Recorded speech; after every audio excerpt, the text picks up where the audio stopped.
अस्सलामुअलैकुम व्यूवर्स। आज एक और नुस्खे के साथ हाजिर हैं। आज का टॉपिक भी हमारा वेट लूज करने के हवाले से है।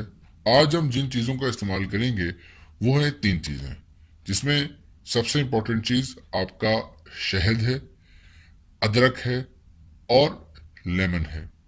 इस्तेमाल कुछ इस तरह से करेंगे कि पानी को उबाल लेंगे और उबालने के बाद उसमें अदरक के छोटे छोटे टुकड़े करके उसमें डाल देंगे।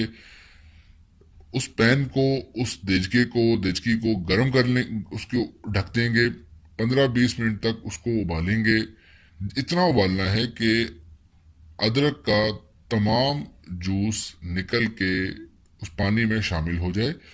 और उसके बाद आपने अदरक को छान के एक गिलास में निकाल लेना है। उसके उसके बाद लेमन उसमें एक एक लेमन निचोड़ लेना है उसके अंदर, और उसके साथ 1 चम्मच शहद शामिल करना है। और ये रोज सुबह निहार मुंह करें। इंशाल्लाह आपको चंद ही दिनों में अपनी बॉडी में एक फर्क महसूस होगा। चैनल को सब्सक्राइब कर दीजिएगा, लाइक भी कर दीजिएगा, शेयर कर दें तो बहुत ही अच्छी बात है। Thank you very much.